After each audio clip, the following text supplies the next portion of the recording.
mapagpalang araw mga kasawlo. Kamusta po kayong lahat? Ayan, na-miss po namin kayo. Matagal-tagal din po tayong hindi nakapagbiyahe. Dahil po sa nagkaroon po ng pasok o naging pasukan, hindi po tayo makaalis. Dahil mga bata wala po makakasama, wala po mag-aatid sundo. Tapos lately ito po, pinagawa po natin siya. Noong November po siya nagawa. Napatignan na po natin siya. Please all to God, thank you po Lord. Matagas po kasi siya. Medyo mahirap din po yung gano'n pagsapalaran. Di mo mawari kung langis ba yung tumatagas. So ayun, nagkasabay-sabay. Langis, diesel at saka kulan. Galing no? So ayun po, may dahilan nga po. Ayan, nag-stop po tayo. Ayan. Ngayon po, for today's video, ano kasing gagawin natin sa? May kinikrave po sa asawa. Siguro magto 2 years na natin tong di natitikman.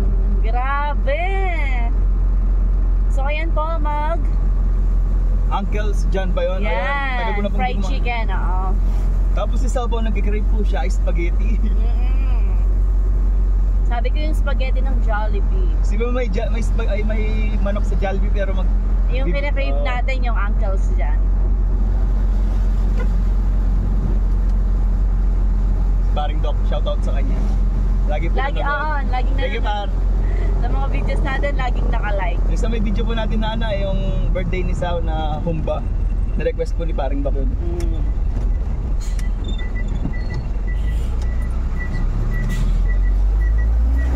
Maduling po pala, sira yung AC nito. Kaya hindi rin po tayo nagtuloy-tuloy na umaalis noon. Nasira po yung AC. Hindi pa po natin napagawa. May dahilan nga. Kaya natin ko po muna mabenta yung upuan po natin na yung upuan po nito dahil tinanggal nga po natin. Natin po natin mabenta bago po natin ipa-check yung AC. Napa-change oil tune up din po natin to nung nabenta ko po yung isang panlikod. Yung natatandaan nyo po yung may nabanggit po ako na galing ng Isabela ba yan? Isabela. Yung nagbigay ng rambutan po sa atin, ayun. Hindi po yung panglikod na upuan na. Kaya napa-change oil tune up natin. Tapos sabay-sabay nun, nagparehistro tayo. No, grabe. Tapos may pasok kaya hindi po tayo makali. Siyempre yung mga bata wala pong mag-aatid sundo sa kanila.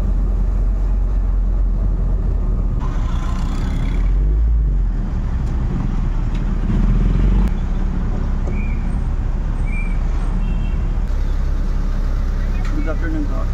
Isang ano lang po ma'am, family fun like spaghetti. Okay na po naman.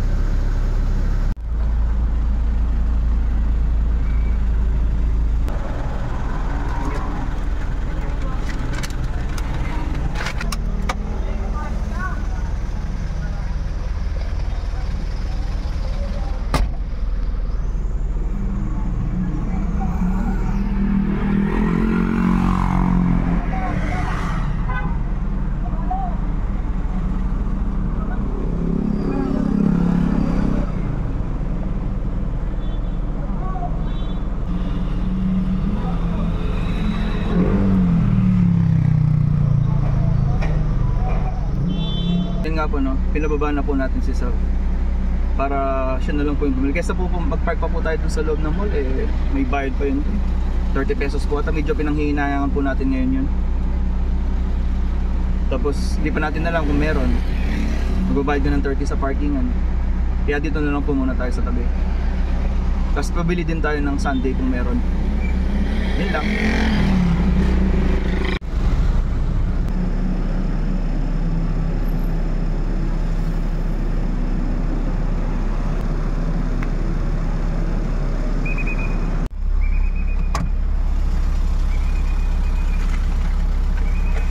Balaut ke parkingan na. Na-exercise mo si Sao. Alino kaya? Syudad na maning lalakar.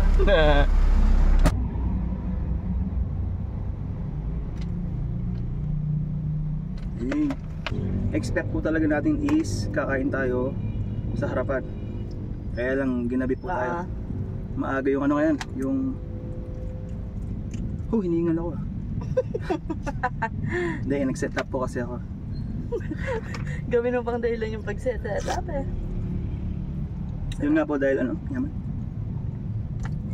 Ginabi po tayo. Dapat po talaga dun tayo sa harapan para hindi na masyadong etchos na ganito. Sa tabing kalsada lang po tayo. Kaya medyo maingay.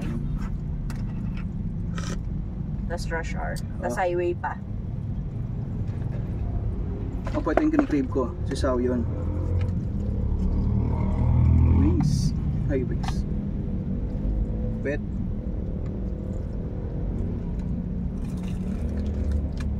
Dito siya masos. Na? Ha?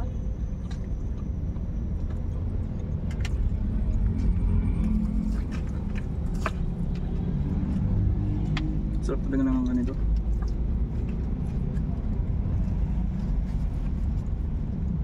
Nung nakaraang araw pa niya, inaano to. Binabanggit. Ako naman yung spaghetti.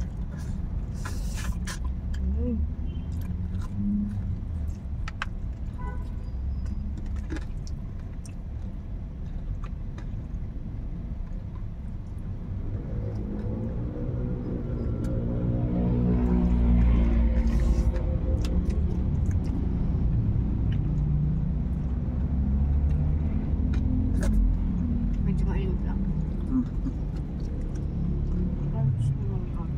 Kaya nga yun. Nasa taas kasi ito eh. Sugar ito. Madaling kainin.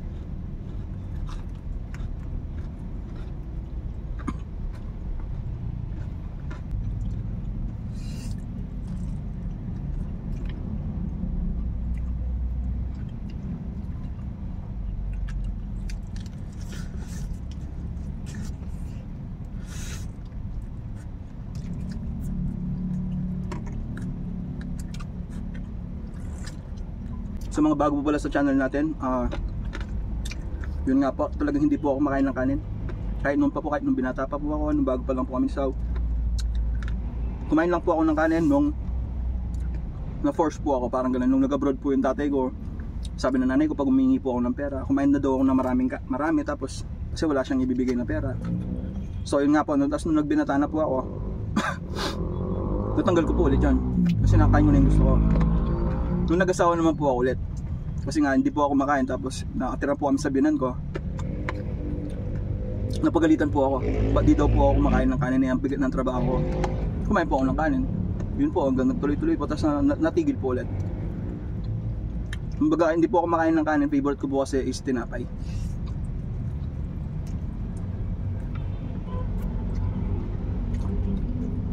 Kaya hindi po ako nagda-diet, hindi po tulad doon nakaraan, pag-trip lang. Pag-trip ko lang kumain ng kanin, ganun. Gusto ko nun, sardinas yung ulam ko or dilata. Gusto mo yung sarsa? Baga sa tinapay po. Eh hindi na po ako nag-diet, 2 years ago pa, natigil na. Marami po kasi nagtatanong. Hindi daw po ako makain ng kanin, pero hindi po ako pumapayat. Hindi na po kasi nagda-diet ngayon. Iba hindi na po nag-dieta para pumayat. Wala lang. Nagbago, tumatanda, nag-iiba po ng pananaw sa buhay.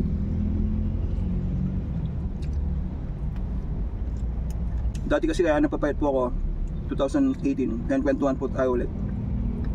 Yun po yung sineryoso ko, tapos kinat ko pula ng mga, paano ba sabihin yun, carbs, parang ganun. Tinapay, kasi nga po tinapay po yung madalas kong kinakain. Yun po yung kinat ko nun. Nistricto talaga, asin wala, hindi po ako makain. Kumbaga bumalik na lang po ulit.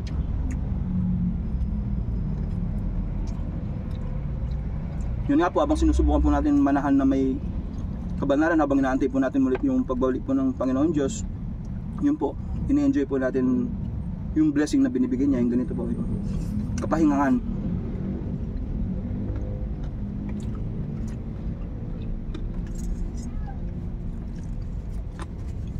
Pagiging kontento. Pausak pala.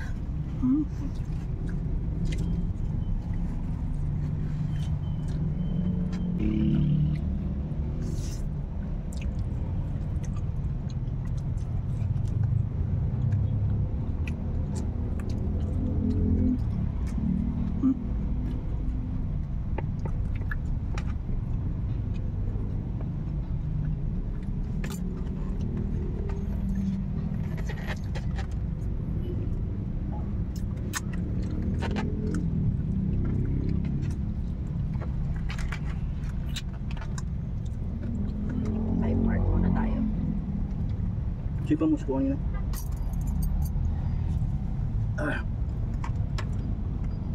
Magpapasko pero mainit pa din. Humidity.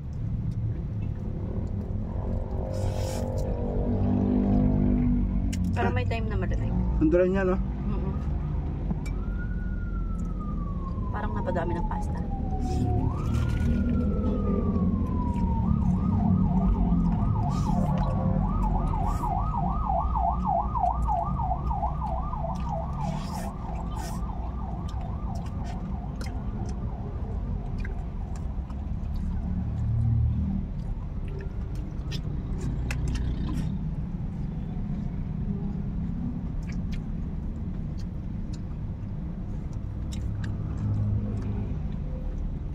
Sarap kanina yun.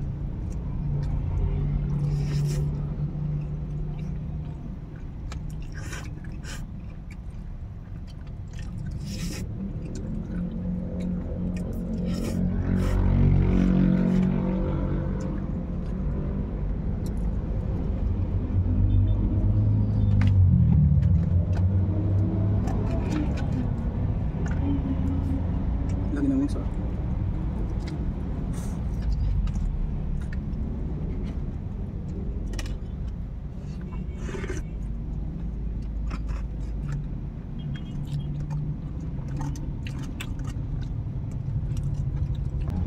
yung mga bata po pala hindi natin nasama. May mga pasok po kasi baka mapuyat. Pero bago naman po namin sila iniiwanan, may pagkain na sila.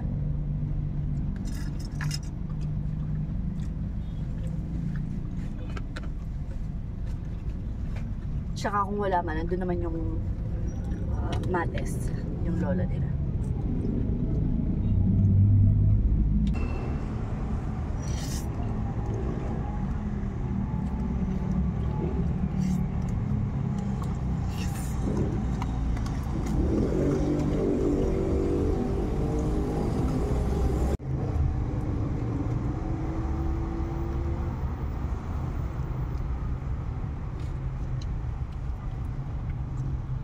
So ayun po mga kasaulo, kakatapos lang natin kumain. Umiikot po kami ni Sau sa Angeles. Isang ikot na po kami. Nakapunta na po kami SM Telebastagan para maghanap ng masarap na milk teahan po. Para daw po sa akin na yan. Pinapanusigan niya ako eh. Love na love ako ni Sau eh. Ayun po siya. Nakakopra lang. Business to drive. Tapos siya, cobra. Ang sarap ng hangin. Maulan na lang po pala. Lintik-lintik. Lalo lintik-lintik. Ambon-ambon. Ambon-ambon. Yun po yung dahilan kaya hindi po tayo masyadong nagsasalita ng Tagalog. Balubulok po yung dila natin. Dahil purong kapangpangan po. Alam mo po yung mga napapanood mo sa balita, yung ganon. Matigas po yung Tagalog namin. Kaya yung iba, kahit sa may... hindi, kaya yung iba na misinterpret nila na kala nila, kala nila dry. Pero dry po talaga kami mag-Tagalog kasi purong kapampangan po. Since birth. So ayan, hanap muna po kaming milk tea.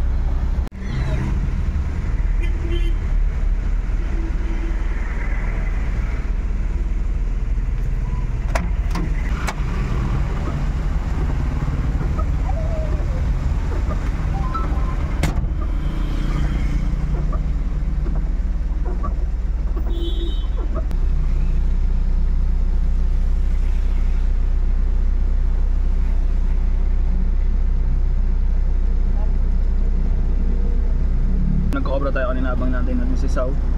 Ayan. Ayan po. Ano ba? Paano ba ako magpaalam? Takman mo muna. Masarap. Huwag mo kukunin yan sa akin yan. Sarap na?